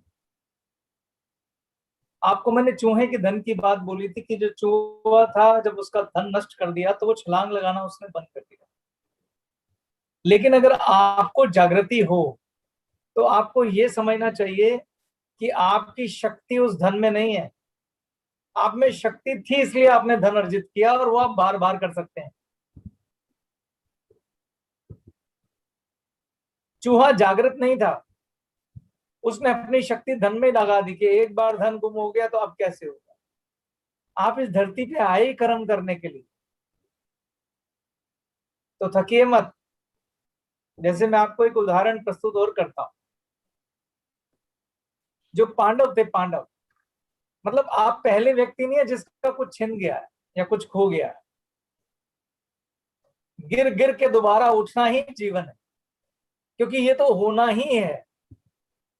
बड़े बड़े प्रतापी राजाओं के साथ हुआ, बड़े बड़े महान राजाओं के साथ हुआ, यहाँ तक कि जो भगवान हैं जिन्होंने यहाँ अवतार लिया उनके साथ भी हुआ। तो हम इंसान है तो क्या हुआ। तो सबसे इंपॉर्टेंट है नजरिया। अगर हमें उसने राजा बनाया तो स्वीकार, उसने बोला आप थोड़ा नीचे उतर आओ तो स्वीकार, वो फिर राजा बना देगा तो स्वीकार। तो तनाव मत लीजिए, ईमानदारी से बस अपना कर्म कीजिए, जो ईश्वर ने ड्यूटी दी है करिए, और मैनिफेस्टेशन करते रहिए। जैसे आप अभी मेडिटेशन कर रहे हैं, बड़े शुद्ध मन के साथ स्वार्थ प्लस परमार्थ की मेडिटेशन करते रहिए। मैं आपको अपने अनुभव से कह रहा हूं, मेरा मन बिल्कुल भी विचलित नहीं, और मुझे 2000% यकीन है कि ये वक्त नहीं रहेगा। आप जैसे भाई इतने एक साथ शुभ मेडिटेशन कर रहे हैं, शुभ अपने विचार डाल रहे हैं, तो ग्लेज का सूरज तो पूरी दुनिया में चमकना ही है। जिस प्रकार से पांडवों को वनवास मिला था 1 साल का अज्ञातवास, और उस अज्ञातवास में वो प्रतापी राजाओं ने एक राजा के घर में नौकर बन के काम किया, यहां तक कि जो अर्जुन जैसा योद्धा था उसने एक स्त्री बन के संगीत सिखाया। और लेकिन जब वक्त पलटा तो प्रतापी राजा बना। तो ये वक्त नहीं रहेगा। अपने ईश्वर में भरोसा रखें और अपने कर्म को करें। और मेरे साथ पूरा परिवार जो ये मेडिटेशन कर रहा है और जो हम ख्वाब देख रहे हैं वो 2000% पूरा होगा, क्योंकि उस विचार में शुभता भी है, पवित्रता भी है। तो जब शुभता और पवित्रता मिल जाती है तो वो कार्य और वो ख्वाब ईश्वर के हो जाते हैं। आपके सपने तुम्हारे नहीं रहे जब आपने परमार्थ के साथ, स्वार्थ के साथ परमार्थ भी लगा दिया, अब वो उसके सपने। क्योंकि आप बोल रहे हैं भैया आपका काम करना है, अब उसका काम तो करवाएगा ही ना वो, कि नहीं। बस आज के लिए इतना ही, बाकी सरबजीत जी बोले। बहुत खूब sir, thank you so much. एक मैसेज अभी मन में आया जो सभी अपलाइंस को देना चाहूंगा मैं। जितनी भी अपलाइंस इस कार्यक्रम से जुड़े हुए हैं, अपलाइन हमारे बिजनेस में वो लोग होते हैं जिनकी टीम होती है और जो वो उनको लीड कर रहे होते हैं, और हमारे यहाँ एक शब्द और कहा जाता है, लीडर्स। तो जो लीडर्स हैं उनको और जो अपलाइंस हैं उनको भी इस कार्यक्रम का हिस्सा इसलिए होना जरूरी है क्योंकि उनका भी जो धर्म है वो उन्हें निभाना है। और धर्म इस समय ये है कि हमें अपनी टीम्स को, हमारी डाउनलाइंस को, जिनको भी हम अपना मानते हैं, उनके लिए मिलकर अच्छा करना है, अच्छा सोचना है, अच्छे विचार देने हैं, और ये फर्ज बनता है ये हम सब। तो एनर्जी हमेशा ऊपर से नीचे की ओर फ्लो होती है हमारे बिजनेस में। जो एक अपलाइन करती है वही नीचे डाउनलाइन भी उससे लेती है। यदि अपलाइन पॉजिटिव है तो वही वो पॉजिटिविटी डाउनलाइन को दे पाएगी। यदि अपलाइन में परमार्थ है तो ही वो संस्कार डाउनलाइन को दे पाएगी। तो सभी अपलाइन, सभी लीडर्स को मेरा ये सजेशन है, मैं उस बात का आह्वान कर रहा हूं सबको कि इस कार्यक्रम के जरिए आप अपना धर्म निभाएं अपलाइन का, अपनी डाउनलाइंस के भले के लिए, परमार्थ के लिए मिलकर इस कार्यक्रम के साथ जुड़ें और इसे अपनी जिम्मेदारी समझें, अपना धर्म समझें और निभाएं। इन्हीं शब्दों के साथ आज का ये 15वां दिन हम समाप्त करते हैं। कल मिलेंगे 16वें दिन में सुबह एक नई ऊर्जा, नए जोश के साथ, सुबह 10 बजे। ईश्वर हम सबको स्वस्थ रखे, व्यस्त रखे और मस्त रखे। जय हिंद, जय गैलवे दोस्तों। जय गैलवे सर।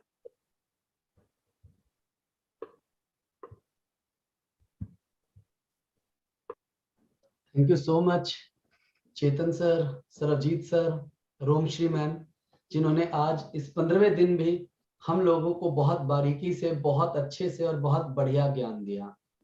जाते जाते आखिरी में सर ने संदेश जो दिया है, ये वक्त बदल जाएगा, विश्वास रखें, यकीन रखें अपने आप पर, और एज ए अपलाइन इस ज्ञान की गंगा को बढ़ाएं, डुप्लीकेशन के सिद्धांत पर खुद इस ज्ञान को लें और एक एक व्यक्ति तक ये ज्ञान पहुंचाए। ये जो रोज की सुबह की ट्रेनिंग है उसको जरूर अटेंड करें। मैं उम्मीद करता हूं, मुझे तो आज बहुत कुछ सीखने को मिला, मेरे जितने दोस्त आज ये अटेंड कर रहे हैं उन्हें भी काफी कुछ सीखने को मिला होगा, और हम सबके जीवन में ये बहुत बड़ा बदलाव लेकर आएगा। तो दोस्तों लास्ट में यही कहूंगा कि आप इस तरह से ट्रेनिंग में जुड़े रहें। 15वां दिन समाप्त हो रहा है, तो आज आप पैनल में जुड़ने वाले परमानंद भाई, राम, हर्षिता मैम, आप सबको बहुत बहुत धन्यवाद, बहुत बहुत धन्यवाद। तो और जितने भी दर्शक हमारे इस वीडियो को देख रहे हैं, आप सबका भी तहे दिल से बहुत बहुत धन्यवाद कि हम सब मिलकर एक सकारात्मक ऊर्जा क्रिएट कर रहे हैं। तो फिर कल मिलते हैं एक सकारात्मक ऊर्जा के साथ 16वें दिन सुबह 10 बजे। धन्यवाद। जय हिंद, जय गैलवे। जय गैलवे।